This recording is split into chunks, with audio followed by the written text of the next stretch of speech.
First-time home buyers are presented with different challenges every year, and 2023 won't be any different. This year, mortgage rates and home prices are likely to be at the top of the list of concerns for most first-time home buyers.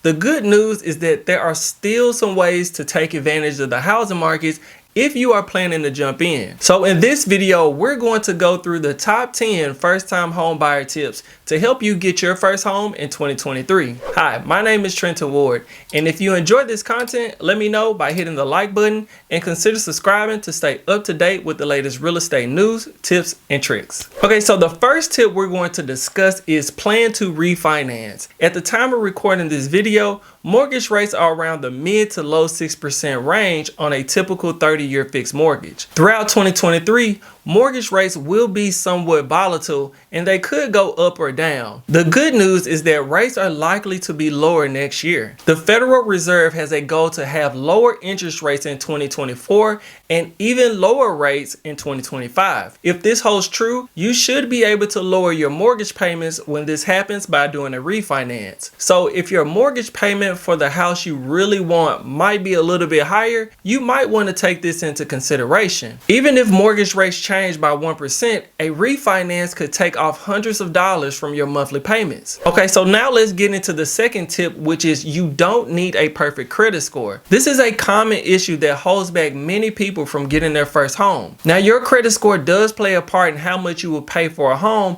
and how much you will get approved for, but it isn't the only part of the picture. Now, FHA loans are the most common loans for first-time home buyers, and to get their 3.5% down payment option, you only need a credit score of 580. And if you have the ability to do a 10% down payment, they will accept a credit score as low as 500. Even if you have a higher interest rate on your mortgage because of your credit score, it will still be better than the interest rate that you're paying on your rent, because rent payments are 100% interest. And on top of that, they don't help improve your credit score like your mortgage payments will. So you can plan to continue to improve your credit score after you do your purchase of your home. And when you're ready to refinance your home, you can take advantage of your better credit score and the improved interest rates to get big savings on your mortgage payments. Okay, so the third tip we're going to talk about is give yourself enough time. 2023 is likely to remain a buyer's market for most of the country. Even if there are low amounts of inventory, buyers aren't having a lot of competition with these homes either. But it's still important to give yourself enough time to see enough options to make a confident decision. The amount of time it takes you to find a home can vary greatly based on your personal situation. For instance, if you are somebody that can only go see homes on the weekends, you will want to allocate more time to this stage of the process than somebody that can go see homes every day. Right now though, dedicating somewhere between 2 to 4 weeks to find a home should get you what you're looking for. Once you're under contract, there are several stages to consider for your timeline. A safe time estimate on this front would be somewhere between 30 to 45 days. So all in all, I'd say that you want to allocate somewhere between 2 months in 2023, give or take a couple of weeks. Now, this is just for the resale homes. If you want to consider new construction homes, the sooner you start, the more options you will have. That's because you can get a quick move-in home or something that needs to be built. So the fourth tip that we're going to talk about is get multiple pre-approvals.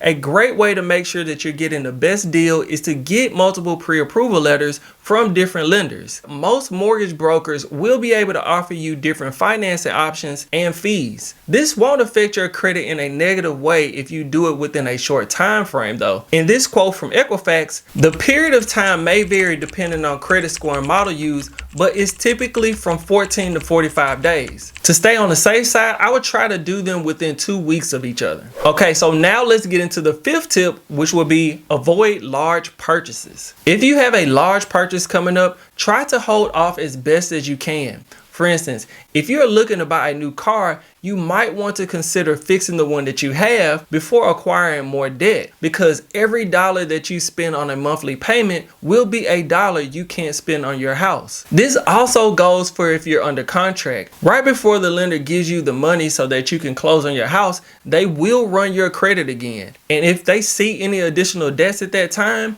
you could end up losing your house and your earnest money. Okay, so the sixth tip we're going to discuss is keep your DTI low. Your DTI is one of the most important metrics that determine how much you can be approved for. DTI stands for debt to income ratio. It represents how much debt you have versus how much income you make. Most lenders will look for you to have a DTI below 40 to 50% depending on your loan program, but the lower it is, the better. So if you're able to pay off any of your debts, your max loan amount will increase. Another thing to note is simply putting money towards your debt doesn't necessarily help. If it doesn't lower your monthly debt payment, it won't make a difference in your DTI. The key is to lower the amount you pay towards debt every month versus lowering the amount of debt. So the seventh tip we're going to talk about is the must-haves versus the nice-to-haves. Unless you have an endless budget, chances are you will have to compromise on something with whatever home that you get. It's really best to start thinking about these things before you start the home buying process. This is a great way to save you some time, especially if you're in a time crunch. And when you come up with your must-haves, try to keep them between 3 to 5, because the longer that list is, the harder it will be for you to find what you're looking for. This exercise will at least give you a gauge of how difficult it will be to find what you're looking for. Okay, the eighth tip that we're going to discuss is save money for a down payment. If you're considered to be a first-time home buyer, you may be eligible for some down payment assistance programs, but there are some situations that will disqualify you for the programs. For instance, if you're a high income earner, this will typically disqualify you from most down payment assistance programs. Each one will have its own limitations, so just be sure to ask your lender about which loan programs you will be able to qualify for. So if for some reason you aren't able to qualify for the down payment assistance programs, you will want to have more funds available for some other options. The most common down payment amount for first-time home buyers would be the 3.5%, which is part of the FHA requirements. All right, so the ninth tip we're going to discuss is save money for closing costs. When you purchase a house, there are a lot of things that need to be paid for up front. For instance, you'll normally have to pay a full year's worth of taxes on your property. Another common expense will be paying for your homeowner's insurance in full. You will more than likely have to pay points to get a rate that you're looking for as well.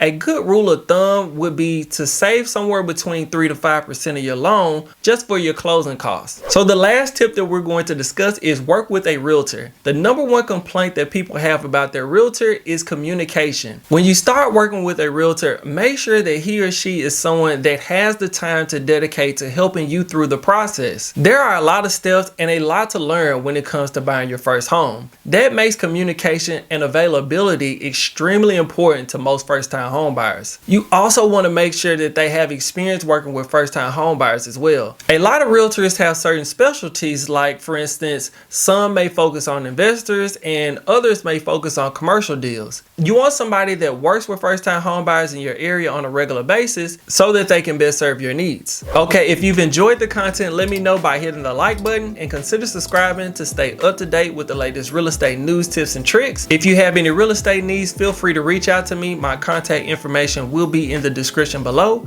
And until next time, peace.